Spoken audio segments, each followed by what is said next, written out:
Hola. I want to discuss with myself and with the wider, expanded universe um, the real difference between extroversion and introversion. And so I made um, this rock pile um, dichotomy to to help explain um, exactly what's going on with extroversion and introversion and how it all starts. So, this is called the reaching rocks. So, that should give you some idea that both extroverts and introverts are, um, are progressive. They're both progressive. That is their mode of being. Neither are regressive. They're both progressive. But anyway, so there's a stone, this little rock down here that has the word version in it, and so that's you. You're in the middle, and now there are two other bottom rocks, and the bottom left rock says appropriation, and the bottom right rock says approximation. And so appropriation accords to the extrovert. And so basically, this is your first um, interaction with the external stimulations whilst you are essentially born. Once you're born, once you're born, flushed out of the womb, then you are, you are at a point where you can either appropriate or approximate. So you can either, you know, interact, you know, engage with um, external stimulations psychologically, or you can, assume you are just part of the same. So, which would be, you're approximating. You're basically, you are waiting for, the external stimulus to, interact with you and cause the reverse, uh, you know, psychological happening. And so, anyway, above the rocks appropriation and approximation, you'll see there are two rocks with arrows pointed into them, connected to boxes. And so, above appropriation, we have extraversion. And so, break the word extraversion apart. It basically spells extra version. And then we have introductory version. So if you break the word introversion apart, it spells introversion. And so I'll read the box that is pointing towards extraversion first. It reads, "You are not introduced to the world, but you are part of the world's motion-caused formation, acting on the activation of the kinetic." And now I'll read the box pointing towards introductory version, in other words, introversion. It reads, "You are introduced to the world. In other words, the world makes contact with you, conditioning you to purely impress on behalf of the potential." So if you know anything about kinetic and potential energy, potential energy is like it's like a rock. It can move, but first it has to impress on a force, right? It has to be moved by something other than itself. And kinetic energy, that is basically energy that doesn't have to be moved. It's energy that is in motion, so it's already moving. So it's the energy like that keeps an engine powered, essentially. So extraversion is kinetic. It's active. It keeps up with its generativity, and so you'll see that the rock piles, the rock towers, that the extroverted one actually has more rocks. It's higher up, and so I'll go into a little bit about why that is. It is because extroversion, part of its function is activity. Part of its function is that it keeps generating new external stimulation and internal stimulation. And so what I mean by that is, like, if we look above the rock extraversion and to the rocks that are assigned direct version and indirect version, well, think about this. With every interaction, you can either be the cause of it, or, it can be the cause of you. But the reason why I don't put these rocks on the introvert pile is because the extrovert is actually already familiar with that independence, with that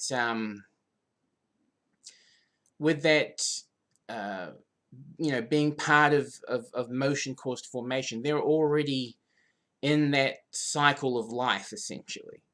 And so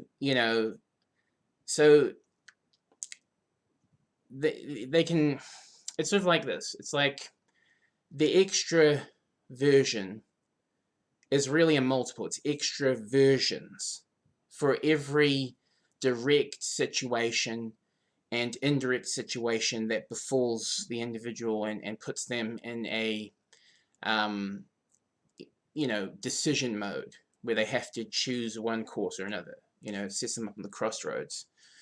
And so there are direct choices and there are indirect choices, and these produce direct versions and indirect versions of the extraversion, or versions of yourself if you are an extrovert.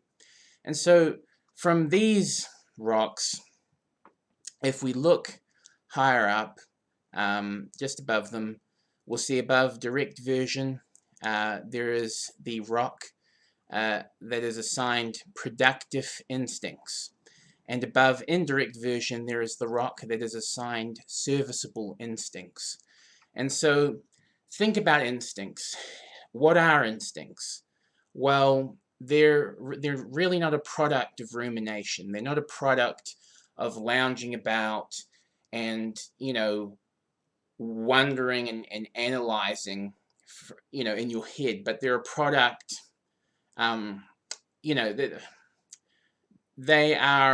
instincts are a byproduct of, maintenance in motion, of thinking about things, yourself and external, while you are out and about and, interacting, while you are, generating extraversions. That's where instincts come from, and so a person who is, who has very bad instincts is probably not somebody who has interacted that much with people at all. Whereas a person who has very good instincts is probably someone who has a fair amount of experience of interaction with people and or things. Because there's thing orientation, then there's people orientation.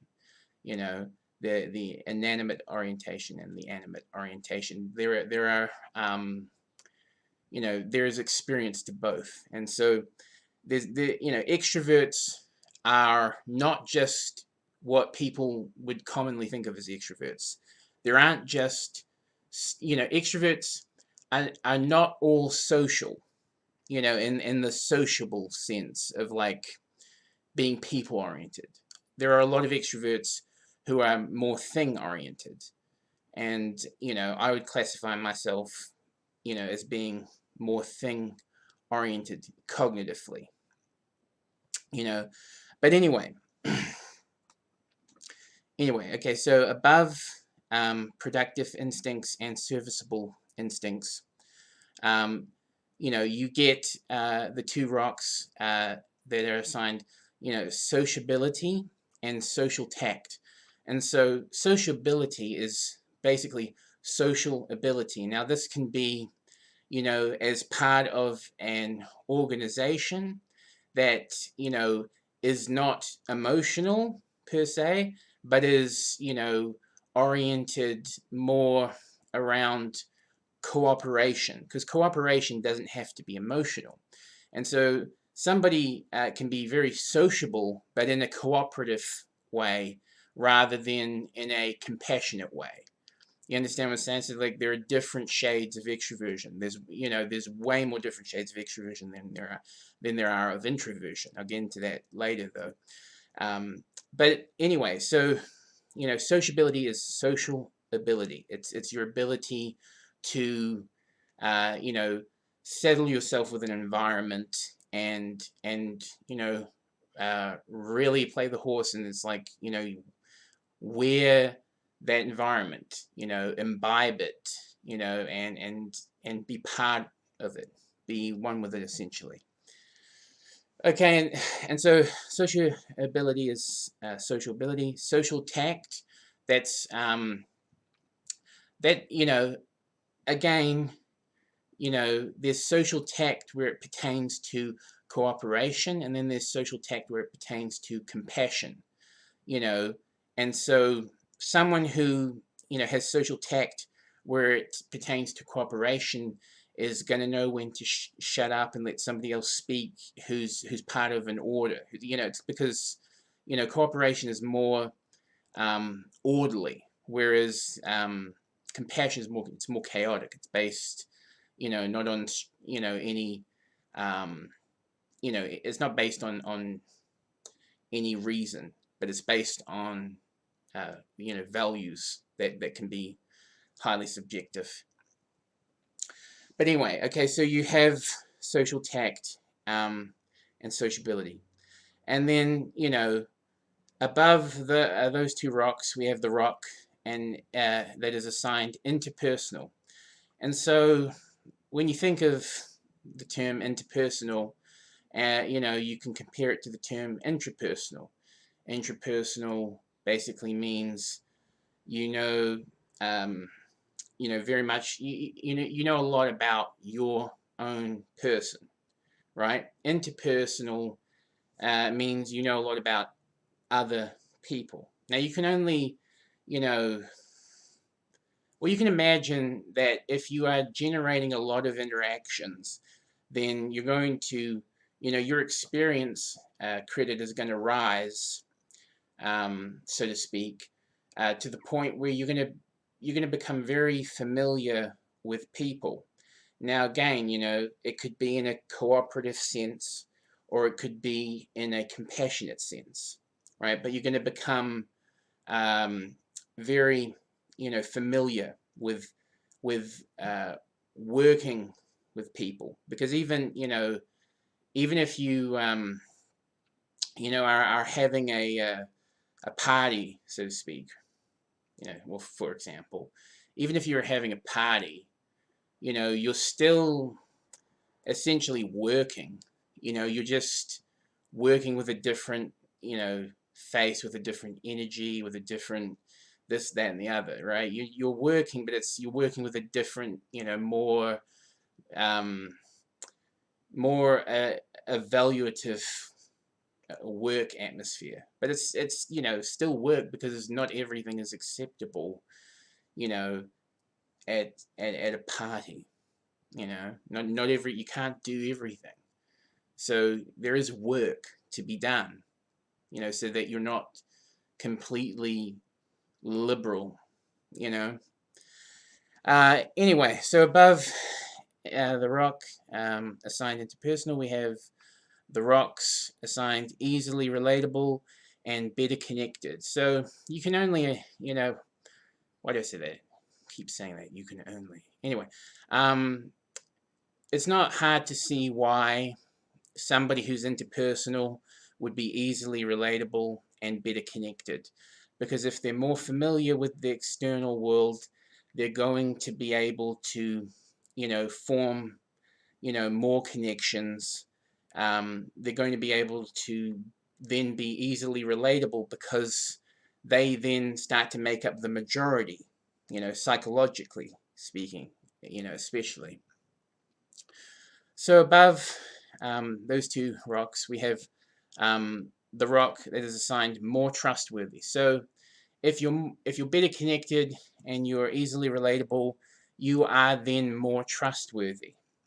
Because if you're part of the majority, then of course you're going to be more trustworthy, because more people are going to be by your side, essentially. And then above the rock assigned more trustworthy, we have the rocks assigned more adequate and more secure. And so if you're more trustworthy, that means, you can say that you're enough, because you are enough, because enough people, are trusting you for you to be enough. And you're also more secure by the very fact of the numbers of people who are trusting you. So that's a given. And then above those two rocks, finally we have the top rock for our extrovert pile, and that is assigned more successful. And so it's not hard to see why, if you're more adequate, if you're more secure, you will also be more successful. Because, adequacy and security are positive attributes. And so success kind of follows those, Anyway, so now that I've discussed the extrovert rock pile, I'm gonna go into the introvert rock pile. Okay, so introversion, as I explained before, it starts with a psychological predisposition, maybe even predecision. I don't know about that, but anyway, there's an occurrence where the introvert, instead of appropriating, is psychologically approximating. And so then what this leads to is they are an introvert. They are an introductory version of themselves. And so this means that they're not, unlike the extrovert who's like the bubbled out balloons, with this face on this face on this other face, this other face. The introvert has basically only got the one balloon, and it's very clear that the introvert is is not approaching, is not actively engaging, and so is then left in a position to purely imbibe. And so the experience is, of the introvert is more pure than that of the extrovert, in a sense of in a sense of individuality. There's sort of like a sanctity of individuality with introversion. Okay, but above the rock entitled signed introductory version, we have we have the rock assigned dependent. So one of the problems with, for all that individuality that introverts have, there comes a lot of dependence, because they're not generating those interactions to actually accrue that experience, to actually, really know what they're doing, uh, in real time for the most part. And so what ends up happening is that, whether it pertains to, you know, um, extroversion in the sense of cooperation, or extroversion in the sense of compassion, um, the introvert really is dependent on somebody else giving them cues, telling them the rules, essentially, because they're gonna need rules if they aren't actively trying to learn. If they're trying to retain that purity of experience, then, in order for them to have a mutually beneficial interaction with another person or persons, the introvert is actually going to need the other person to sort of tell them, you know, what is, the proper dichotomizing of, of uh, what needs dichotomizing in a social atmosphere.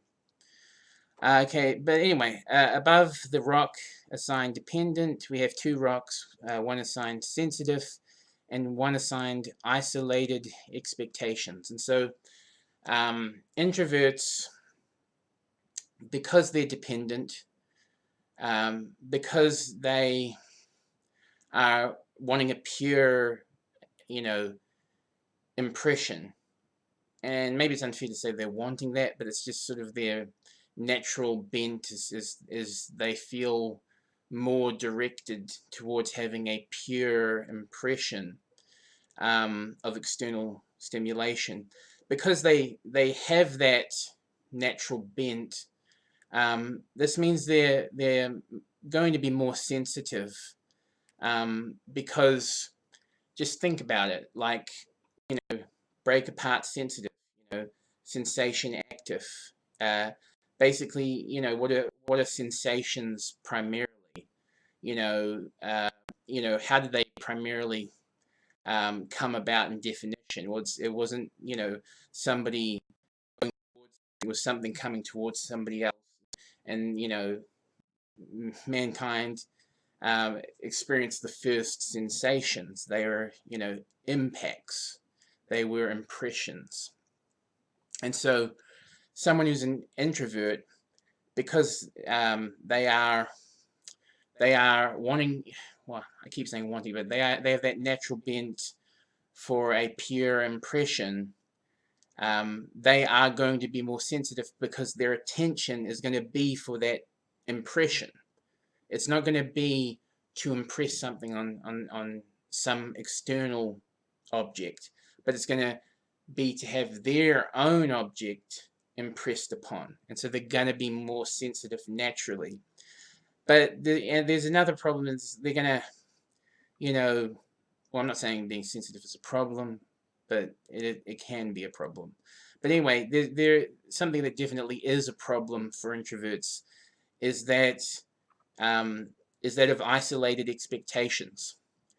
So because they have that natural bent to impress the external information and influence around them, this means that they never really get in the gist of it, or in the mix of it, I should say. They never really get in real time. I'm not saying they can't, but they're not sort of programmed to do that. And so what ends up happening is they can form very isolated expectations in their mind about, dichotomizing, like, morality, ethics. An introvert's morality and ethics are going to be incredibly subjective. It's going to be incredibly catered to the individual. If you think about, manners and customs, and the like, this is, for an introvert, they're going to expect, isolated manners and isolated customs that are particular to their isolated experience of impression. And so they're going to develop isolated expectations that can really rub other people the wrong way and can really set them apart, sort of outcast them. Okay, and so above those two rocks, there's the rock not very relatable, because, it's not hard to see why, if you're sensitive and you have isolated expectations, you're gonna, give off a very alienating vibe, a very alienating aura. You're gonna be very off-putting to other people. Now, if that, don't take that in the wrong way, in the negative, because off-putting just means, basically somebody's not gonna integrate you. That's all off-putting really means. Because, break it apart, off-putting. So people usually put things on. So, being off-putting, it just means they don't want to integrate you generally. And that can be very hard, especially if you have expectations that, though they are isolated, are expectations that inform you that you should have people, integrate you as part of their life, lives. That can be very difficult, because you're not really going to be very relatable, so people are going to generally be off-put by you, and that's hard to cope with. Okay, now above the rock assigned not very relatable, we have two rocks, one assigned less adequate, the other less secure. Yeah, because if you're not very relatable, you're not really going to be adequate in your own mind, because you're not going to have that, external information telling you that you're adequate. You're going to be less secure, because you're not going to have the numbers of support on your side to tell you that you're secure. So you're going to be less secure, just as just as a consequence of that. And so, finally, above the rocks assigned less adequate and less secure, we have the rock that is the top rock of the introvert's pile, and assigned in it is less successful. So it's not hard to predict if you spend your whole life basically following that natural bent to have a pure experience, that it doesn't really end well if you're too dogmatic about following it. It doesn't really, it's not a source of adequacy. It's not a source of security. It's not a source of success in most cases. Because in some cases, an introvert can be very talented, and then somebody else notices them. But the thing is, in those cases, somebody else has to notice them. It's not like, they notice themselves and they suddenly become overnight sensations and they're rich, right? So that's not how it happens. What happens is somebody else notices them, usually an extrovert. And so, anyway, this is the reaching rocks. This is explaining the difference between an extrovert and an introvert. So, yeah, so think of an extrovert like it's multiple extraversions versus, the singular introvert, introductory version. Have a good day. Peace. Meow.